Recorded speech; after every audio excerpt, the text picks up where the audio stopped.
want you to have welcome Amber Jensen and Mary Haug for us. And Christine. And I'm just a late addition. perfect. We'll explain later. Christine, so, yeah, we'll explain. I'll reveal itself. We'll explain it. I love the mystery. I'm here for it. All right, so we'll start here with Mary. Is a native of Lyman County, South Dakota, the author of Out of Loneliness, Murder and Memoir and Daughters of the Grasslands. She's been published in several literary journals and national anthologies. Haug has been twice nominated for a Pushcart Prize and is a recipient of the Spirit of Dakota Award.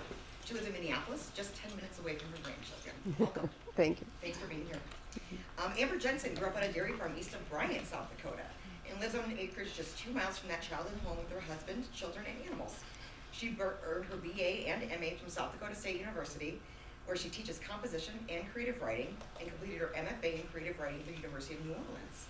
Her first book, The Smoke of You, Love During and After Deployment, is scheduled for release in 2023. Is it okay? Am I doing this okay? Yeah. Okay, I'm sorry.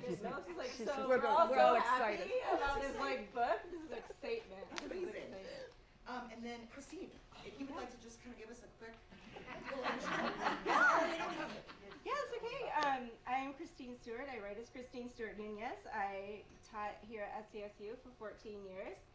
I am the author of about 5 or 6 poetry books and a new essay collection coming out soon and a memoir in process. And I'm currently at the University of Manitoba teaching in the Women's and Gender Studies program. She's a Canuck. Do I get to say that? Sure. Which is why she wasn't formally in our proposal, because I wasn't aware she was going to be here. But she has to be a member of this or participant in this conversation, because the 3 of us have been writing together. Mary and Christine have been my mentors since I first realized that maybe I could actually do this. So I'd say it's 15 years of us working together on these books that we're going to be talking about right now. And so each of us in the process of writing, I don't know, especially the most recent book, I think that we each are putting out, for me, my first, had a moment where someone said, as the title of this panel says, I hate to tell you this, but I think you're writing a book. And so we're going to talk a little bit about that process of how we got to that point and what that means to us as writers and what we've learned along the way. And so the first thing that I think it starts with, we talked about, each of us started writing from some impulse or some kernel of information, right, that just felt like it had to come out. And so I can start with that, because my first impulse to really write what is now the book that's coming out this year happened in Christine's class. My husband had recently returned from Iraq, and we had a son who had recently turned 1 year old. And I started writing this story. It was an essay, but really what I was trying to do was make sense of our situation and understand. This piece is really about, I think, my fear of how is this 1 year old boy going to connect to his father? You know, what are the long-term repercussions of the fact that he was gone? And so I was writing to make sense of that, and that's really where it started for me. Do you guys have any recollection of the first kernel or impulse? Well, mine was living in South Korea for 6 months on a teacher exchange, and I was writing notes home, and a lot, to about 50 people at home, and I kept a real extensive journal when I was over there. And I got back, and somebody said, you should write a book, and I thought, yeah, that's not going to happen. But I did write about, we went to someone's home for an ancestor veneration ceremony, and it was just so moving. And I compared it to when we put the tombstone down in the cemetery in Reliance, South Dakota, for my parents, and we gathered around, the children, and told stories and read poetry and sang songs. And so I wrote about that, and it was accepted by Notre Dame Alumni Magazine. I don't know if any of you knew that they publish fiction at the end of their magazine, and they pay very well, by the way, even for people like me. And then Christine asked if I would join, and I'll never forget this day, because I've had several times with Christine when I really wanted to just, well, not slap you, but yell at you. That's fair. That's totally fair. Because I thought I was writing a travel blog, a travel book. And she was letting me go along for quite a while with that notion. And one day she said, you know, the really interesting parts about this book are about your family. I think you need to start bringing your own story in here. And I said, not on your life, you know. My family's not that interesting. My experience is very normal. She said, well, okay, do what you want. But I gotta tell you, it seems to me you have stories to tell about your family. And one of the stories was about my mother, who was very modest. And I went to the Korean baths, and I wrote a chapter on going to the Korean baths, and I brought my mother in there, and because she was very modest. In fact, I wrote that she colored in the naked bodies in our family Bible. And I thought, well, doesn't everybody's mother do that? And they all looked at me like, she did what? And my thought was, well, what mother doesn't cover up bodies in the... And then that's when I gave in to Christine and Amber, and they worked me. I had no idea how to write a memoir, and they were very patient and kind. Well, I still don't know if I know how to write a memoir. I mean, for me, as a poet, all of these, so the new essay collection, there's like 3 different levels of kernels, I suppose. And the kernels for the memoir started to appear in poems in my book Blueward Screening, and I was writing about my son Holden and his epilepsy condition, his rare form of epilepsy, and how it caused him to lose his ability to speak and understand language.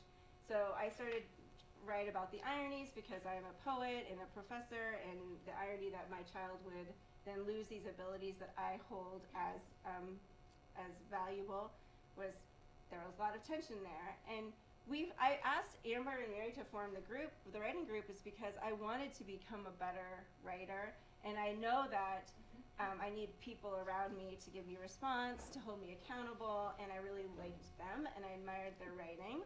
And so that's how we formed this group. And I think I started to write essays then about Holden and maybe the past and some other things, and eventually I think you both told me, I don't remember the exact moment, but I think you're writing an actual memoir and not these little essays. And that was terrifying because I didn't know how to do that. I had not taken a class on that before. I had not really thought about what it meant to write a book of prose in that way. So. And I think for me it was similar. I started with that one essay, and I remember the moment when Christine said, I think this is ready for publishing. You should send out this story. And I thought, well, now I'm starting to feel like a writer, right? And then I decided to continue my education and pursue a Master's of Fine Arts in creative writing because I took that on as, yes, I'm going to be a writer, and so I want to practice this.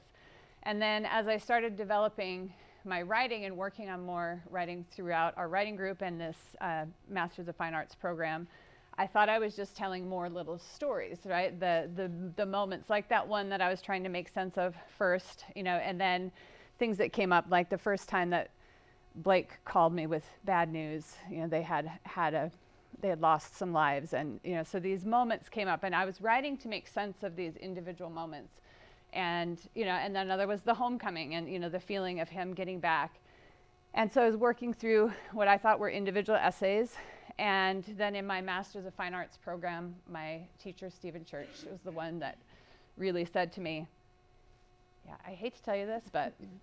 These aren't just little pieces. He said, you have a whole narrative here that you need to tell and that you want to tell. And he was right. He said, I think sometimes we have a story that we need to tell. And I did need to tell that both for my benefit, I think, but also I finally realized through the process of writing that it might benefit others as well. And I think that was where, in the beginning, I doubted it because I thought, kind of like Mary was saying, well, these are just my stories. These are just my experiences. And that was another thing. I just did it again. But in that same Master's of Fine Arts program, I had the chance to have Dinty Moore as a teacher, and he's a wonderful creative nonfiction writer. And when I introduced myself in his class, and I was told what I was writing about, and I said, well, I'm writing about my experience as a military wife, and I did this. And he pulled me aside after class, and he said, why air quotes? Why are you a military wife? And I didn't really understand my story, my role, or believe in my story as much at that time. And so writing really helped me piece all of that together. But it also really changes the approach to writing, I think, when you realize these aren't individual stories, it's a whole book. So do you guys have anything to say about how that realization then changed your writing process or the way you approached the writing? I think when things really changed for me is when I looked at myself very closely and thought, okay, you're a 62-year-old woman from South Dakota. Your odds of getting published are pretty small. So why don't you just do this because you want to get this down for somebody, but you're not going to publish it. And the minute I let go of seeing publication as an end goal, I think that's when I started to really enjoy the writing process. When whoa, Hello. a light bulb went on, right? I realized this is what. So yeah, I think I just let go of the idea that it'd ever be published, but maybe my children and my child and grandchildren and my nieces and nephews would like some of the stories I would tell, and that took some kind of pressure. I don't know. It just freed me to really just. I wasn't worrying about a reader at that time, so I didn't filter myself. So my answer is not at all as satisfying or neat. I think for me, realizing I was writing a book really messed things up. Oh. Because I had been writing individual stories where it was focused on this event, a beginning and an end, 8 pages long, wrap that up. I've dealt with that emotion. I figured that out, put that aside. But when I started thinking of it as a complete narrative, then there were a lot more gaps to fill in. But at what point in the process, because I didn't ever think about the end product either, when did you realize I have to figure out how to put this together? Well, that was the problem. Then I thought, well, I just need more stories. Okay. So then I wrote more stories. Okay. So then I had more essays and more chapters. But then it became a matter of, but those chapters have to all fit together in a satisfying way, right? The reader needs to be led from beginning to end. There needs to be rise and fall. There needs to be change between chapters. And so that messed things up. Mm-hmm. But then life messed things up too, because when you're writing memoir, you're writing an experience that hasn't ended yet. And so the original version of this book, I thought was done maybe halfway through this process, and I thought, okay, I wrote a book about my time when Blake was away and our son was born and when he got home, and I thought that was the story. And then life taught me that the most important part of the military experience, I think the hardest part to process is what happens after you come home. And so there was a whole 6 more years of work to do, and that's why it, like I said, it kind of messed things up, but I'm glad that it did. I'm glad that initial impulse was there, but I'm glad that the writing process, and seeing it as a book led me to see the experience. But I say it all the time, I think good writing helps us understand ourselves and each other better. And I think that the writing process of this book did do that for me. It just took a heck of a lot longer than I ever would have expected. So I think that's a lot of what I hear from a lot of other writers, but your stories is that there's some pressure. You have to manage the kinds of pressures that you think you're doing and like tackle the smaller things, like what you can do. Mm-hmm. And it's absolutely valuable to write for yourself, to write for your own stories, or write for your family, and to make meaning from those stories. It makes you a better person. It makes you a more reflective practitioner of whatever you do. But I've never had that, I guess, luxury of thinking that I couldn't publish what I was writing, because as a professor, my job depends in large part on that I would publish what I would write. So I think that makes me that helps me prioritize my work a little bit more, because I was like, I have to do this. So I can't, even though it feels hard and feels difficult, or is I'm stuck, I can't put it off forever. I have to do something with it. So but I think any way to that is fine. And I don't know, do you remember that conversation we had just before the pandemic, or maybe right when the pandemic started? We were walking and you said you're done with your book, but you weren't sending it out.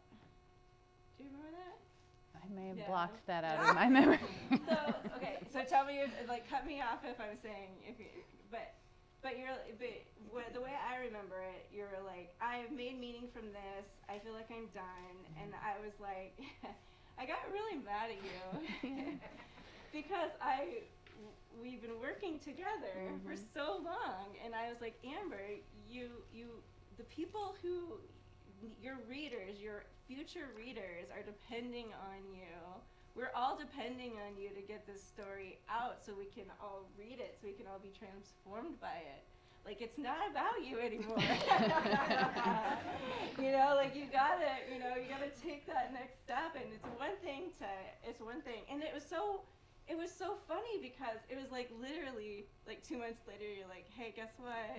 Like, someone's interested in publishing this or something like that. And I was like, yes, like, Yeah. you know. And that's why it's important to have these outside readers and people and friends and mentors who can give you that perspective. And and for me, and I think like Mary said, that idea of I'm not sure why I need to tell the story or what I need to get out of it.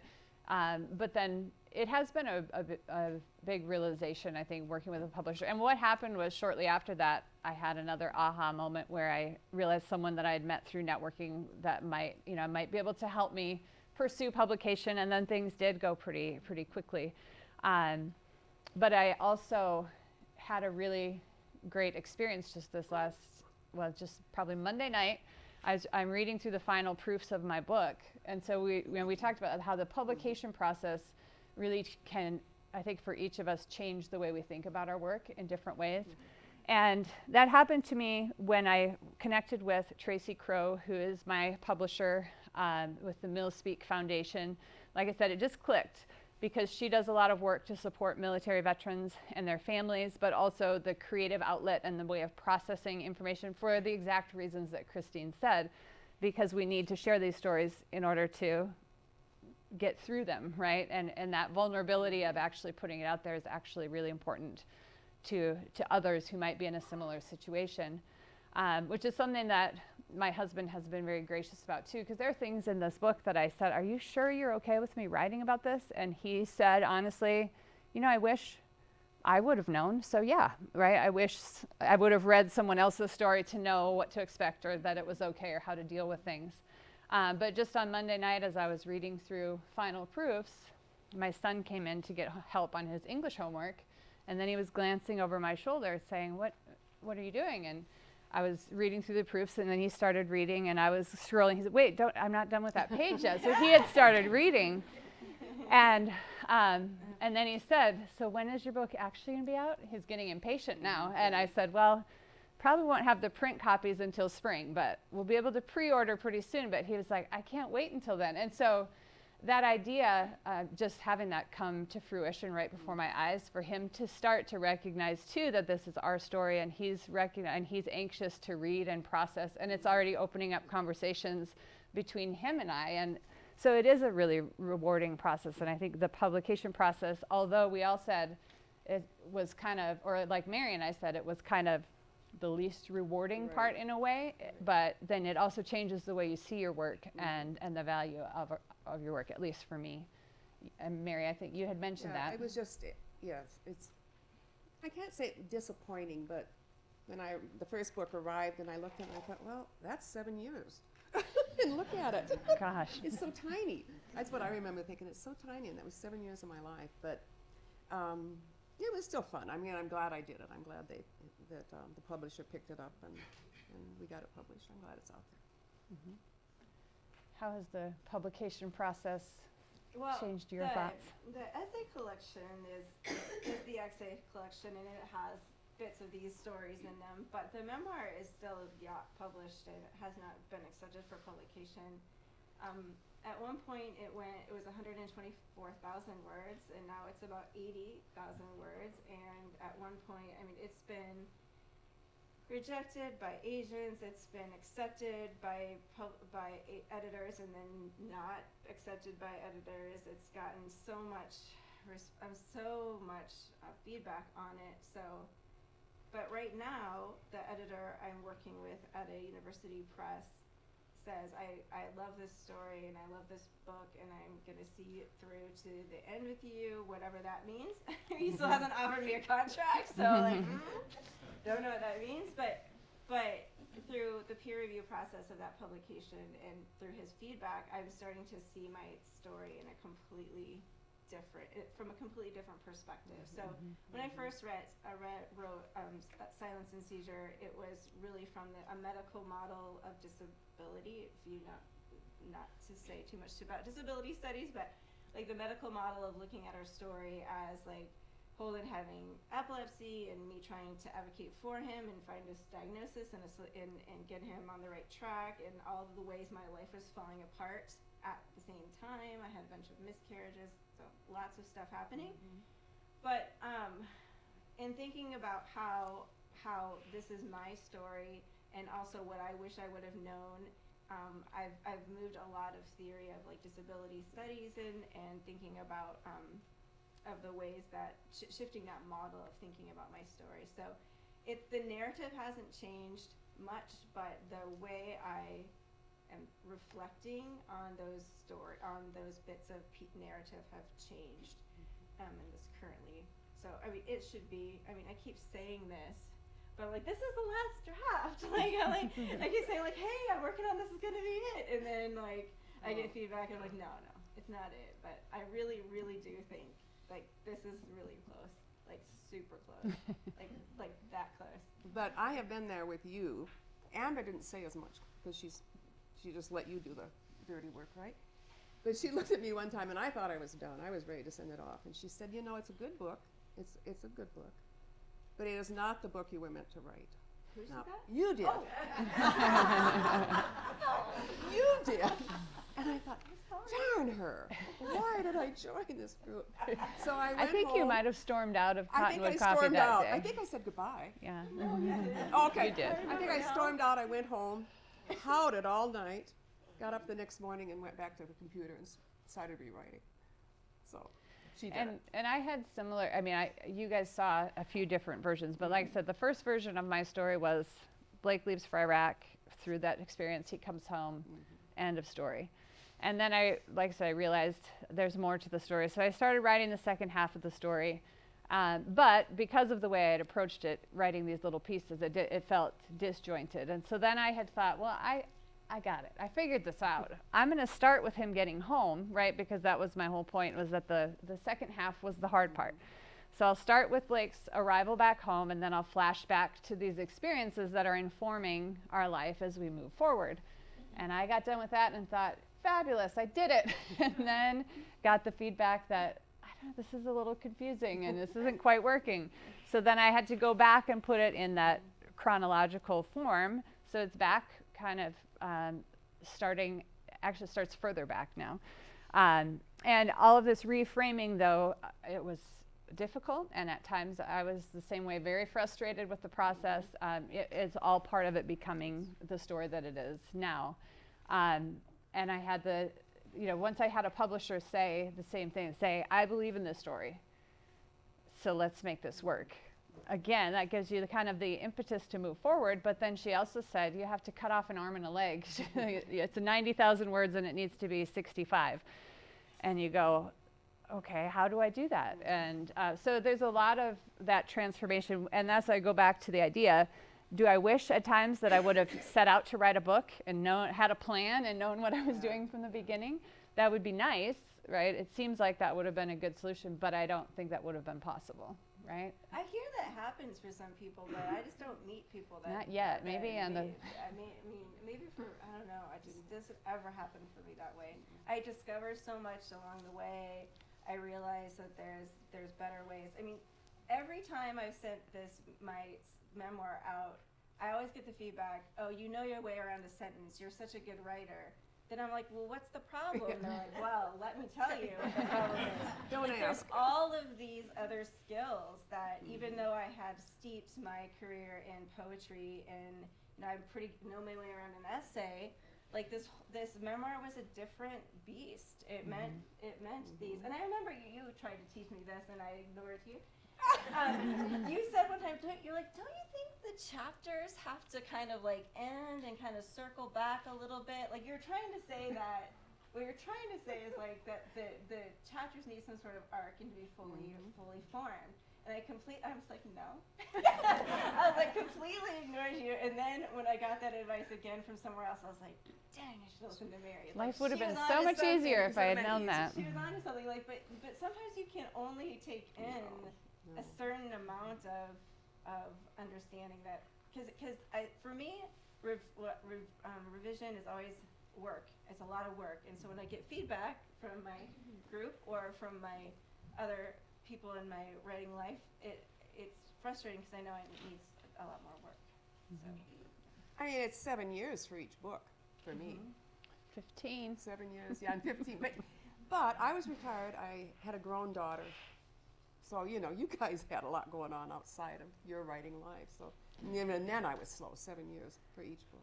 Well, I remember being reassured at the Festival of the Book when it was here in Brookings last time when I had the chance to meet Leif Enger, and he was releasing his second book at that book festival and reading it for the first time. And it's surprising to me now, or it was, it's not anymore, but when I first started, like I said at the beginning, to imagine maybe I can be a writer. The writing world seemed pretty scary, right? Kind of intimidating. And then as you meet, you know, your friends and mentors, and someone like Leif Enger, who I had never met before, who had, you know, a very successful first novel, and he was coming out with a second, and he just very graciously sat down and chatted with me and asked me about my book, and I mentioned, I think at that time I was 10 years in, and or maybe it was 12, but and said, well, I was reassured when he told the story of it taking 10 years for him to write his second book. And I said that was kind of reassuring to me. And so then he graciously asked me all these questions, and, you know, and he led me to that same conclusion that, man, it sure is a good thing it wasn't done on year 6, because it wouldn't be the same book it is now. So the writing process is just a very organic thing, sometimes difficult, but very much worth the work, I guess I would say. I'd be really embarrassed if my earlier versions of my book were out in the world. I'm embarrassed by the 2 that are out. What do you mean? I look back and think, what was I thinking?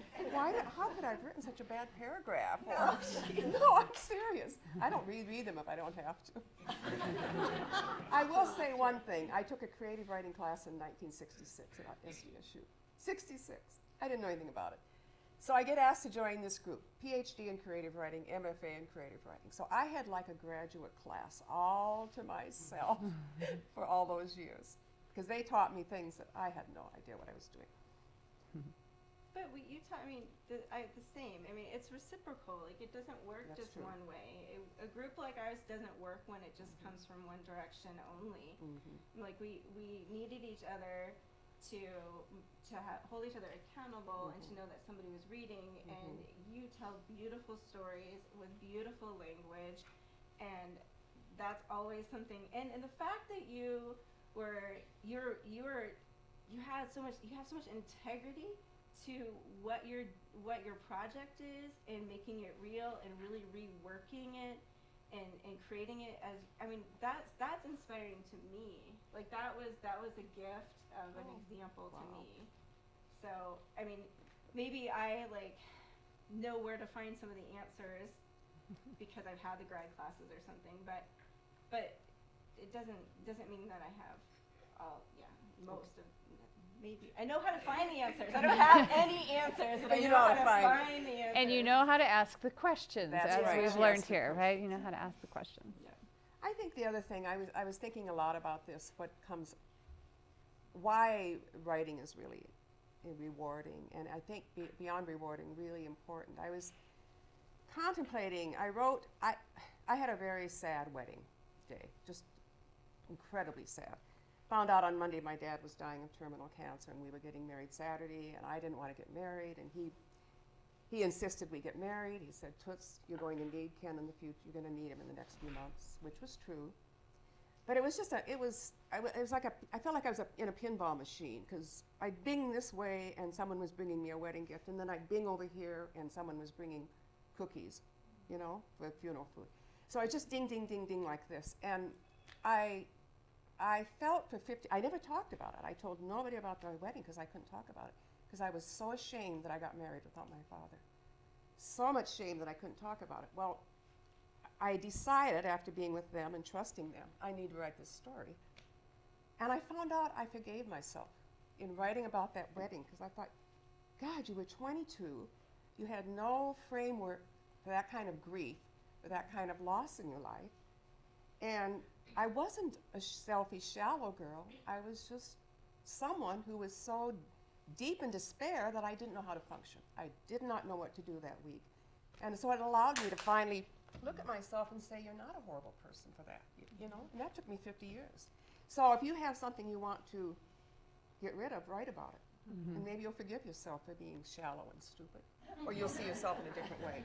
Yeah, I think, like I said, I go back to it all the time, understanding ourselves, and that's what writing does. I shouldn't say this joke here, but I do sometimes say, if I hadn't written this book, I'm not sure that Blake and I would still be married, because it's my way of processing. I mean, we went through a lot of hard things through this, and it's my way of understanding how I was feeling, what I was seeing, you know, what he was going through, a reminder of where we started and how far we've come. And so, yeah, writing is an important part. Yeah. And then, like I said, like Blake has encouraged me, and I think and Christine has encouraged me when I was ready to say, okay, I learned enough to say, but then that is the vulnerability, but also I think the value of the next step is then sharing it with other people so that we can. Yeah, you have to be vulnerable. You have to be willing to be vulnerable if you're going to write personal narrative. You have to be ready. Are we running out of time? Yeah. Okay, good. What time? 10. 10, so that Okay. means Questions? Any Yeah, questions? maybe we should. Mary, I was not an English major, but if I were and I wanted to learn how to publish, and you were designing the course, after hearing what you went through, what would you put into a course on how to become a writer?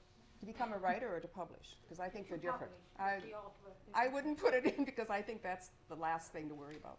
But isn't there a process? Oh, yeah. kind of, But I think it's also different. I mean, we've talked, each of us have had different iterations of work that maybe, you know, so that essay that I wrote in Christine's class was published. I had a couple other pieces published along the way. And that was part of the networking process, too, Right. of how I eventually met the woman that is now the publisher of my book, right? Yeah. But there are other ways to do that. It depends, I think, on what you're writing and what your process is. So for me, that was my process. I don't know. Well, no, that's true because I sent out several essays. I was into literary journals just because I wanted to see if any of it took a bite. And so the one that took in the first book, on the chapter on the baths, going to the Korean baths, he published that in River Teeth, which was a big moment for me because that's a really selective process with them. That ended up being someone took part of that chapter, put it on the internet, connected me back to the person who eventually edited the book for me and found me a publisher. So it was sending out essays, but you have to have a lot of rejections before you find them. I did anyway. I had a lot of rejections. it's totally different if you're publishing, what kind of work Right, you're publishing, right. what scope, who you want to read it. I mean, if you want a big publisher, then you go the agent route. If you want literary publishers, then you send it, you query, you ask your friend, like, hey, I have this manuscript. Who do you think gets it? Like, what do you think of it? I mean, like, it's just, there's so many different paths. So that's why I think we wouldn't say, like, this is how to publish. We would say, this is what a writer's life looks like. This is what a writing practice looks like. And if you don't love the practice, then it's not worth it. Like, if it doesn't, I mean, it's hard and it's work, but if the practice of writing doesn't sustain you, just like any artistic practice, then don't put the time in thinking about publication, because there's not going to be a product worth sending out. I was just to say, it's a little bit like all these high school kids who dream of being college athletes, right? Like, I mean, who knows? There's all different ways of doing that, and, you know, different levels of participation, you know, but if you're going into it with, that's my goal, the payoff might not be, or the process might not be what you expected, if that makes sense, right? If you're doing it because you love it, then you'll find your way and you'll find that network, right? But not love it every day. Yeah. That's Do you really have another important. question? Yeah, so this is a writing 101 question. Obviously it's a discipline. I mean, you've all talked about the long time that you've invested in your writing. So when do you write every day? I mean, how does that work for you as a discipline, each of you? You can start, because you're the most disciplined. Yeah. So I started out just giving myself a time limit, like it was 2 hours, and I couldn't open any browsers or anything. I would just stare at the page, and I started copying from the dictionary because I couldn't figure out what to write about.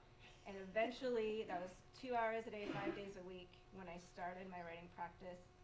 And I've gotten so much better at it now that I can now shave it into different times of the day. I can write for 8 hours a day, I can write for an hour a day, but that's been 20 years of practice and discipline. Yeah. You have to figure out, you have to figure out what's the least hardest thing, and then you do that hard thing, and then you build on it from there. Because eventually, like, I don't need prompts anymore. Like, I know what my next books are going to be. I know how to start that research. I know how to start those processes, but that's just time. So you just have to say, I'm going to show up in front of the screen with my butt in the seat and for this amount of time, even if it's 15 minutes, right? Yeah, I think Dorothy Parker said the art of writing is keeping your ass in the chair. Yeah. And I think that's true. You just have to sit there, no matter. And my addition to that would be, like I said, I'm not quite as disciplined. I try to be, but you know, as a teacher of writing, which I love and I've known from the time I was young, I wanted to be a teacher. I get swept up in teaching writing, and then that changes the focus of my own writing. You know, as a mother and a wife and all of those things, they draw my attention, but I do keep coming back to it. But for me, the way I have to combat that is to always have people like them, whether it was my writing group, the MFA, and, you know, and always looking for the people that will hold me accountable and not let me put my book in a drawer and say, done. So. Oh, so Anybody else? Any other questions? Oh, yeah. By the way, I'm the daughter that lives 10 minutes away. Wait a minute. I didn't know that was who was asking. What has been really interesting for me watching my mom go through this process with memoirs is the obvious things like the vulnerability and putting so much of yourself out there. But the one thing that she and I talked about more recently is it's based on your own memory, your own recollection. Oh, yeah. And that's not always fact, right? And so she would check with all of her siblings, and they all remembered things differently. The same event, the same situation. Did you run into some of that? And in your case, it might be bouncing it off your husband, where your husband's like, wow, that is not how I remember it. So I go back to that first essay that I wrote in Christine's class, and she said, hey, this is ready. You should send this out for publication. And I thought, yay, I'm a writer. I'm going to send this out. And then I left class and went, oh, crap. This story is about Blake as much as it is about me. And I can't just like put it out there, right? And so I went back to my office and I printed it out, and I went home and said, Blake, I need you to read this. And I gave it to him and I left. I went grocery shopping for like 3 hours. I did. And then I finally came back and like, okay, I walked in and Blake said, that's a great story. And he said, it's your story of what it felt like to be, because the story was about, it started from the moment when he was returning to Iraq. He'd come home for his 2-week R&R, and our son had been born since he went to Iraq. And so we're sitting in the airport, and he's holding his son, and then he just goes, okay, it's time to go. And he handed George to me, and he took off, and he went up the escalator and left. And so that was the first part. Like I said, I was trying to make sense of that. I knew what was happening, but that's pretty hard to watch, right? And so then how hard is that to read that about yourself, right? That someone else saw that and how they felt, but he got it right away. You know, he's been receptive to that all along, that I will see things differently. I'll remember them differently. They will have felt different to me, but that doesn't mean that that's the story, right? And so I'm glad that he supports me that way. 5 minutes, okay? Do you have an answer to that? nothing that's new, but Yeah. similar experiences.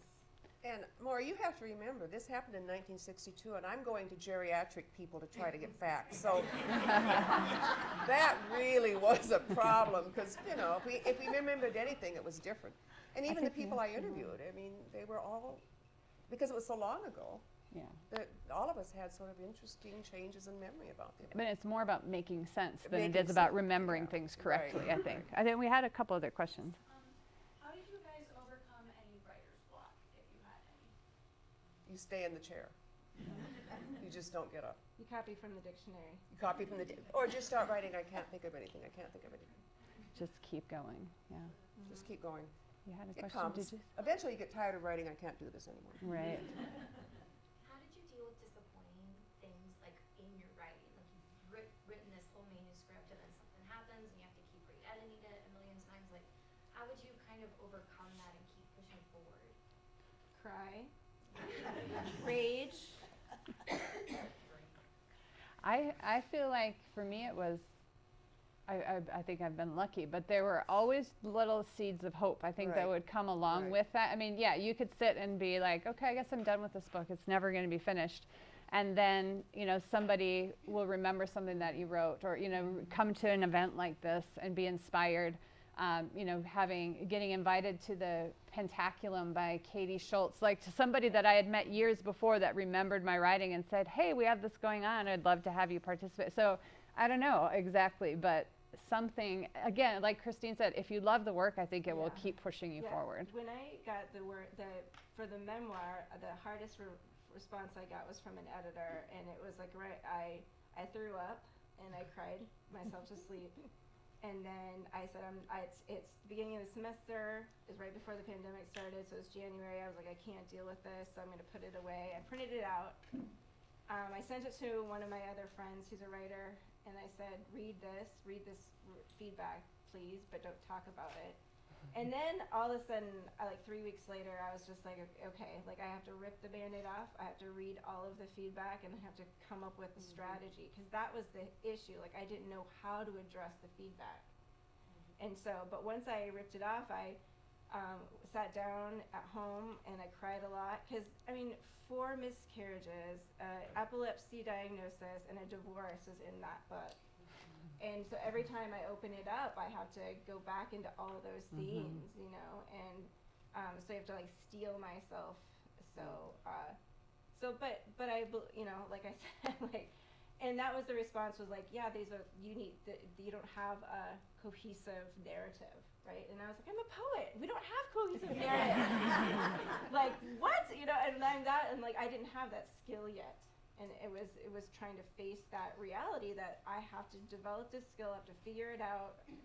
This is my responsibility to teach myself this, and I'm gonna have to figure it out. But I have. Yeah. I wanted hard editing, and I got it. I wanted it. And maybe I didn't, sometimes I felt horrible about it, yeah, I did. But at the same time, I always appreciated if they were tough on telling me something, because I wanted to get better. And you don't get better if you don't keep working at it. And so, I don't know, I just really, even when I got a little mad at them, I was glad they did it, because I needed it. A little. I was the old woman in the group. She's forgiven us. She's Yes. here with us today. They're like my daughters. The ones she likes. That's family secrets, Maura. Okay. You've done a lot out there. There's not much I can say that hasn't already been put in your books. Well, very good. Thank you, guys. Unless there's another question. Are we done? Yep, on that note. All right. Okay, thank you.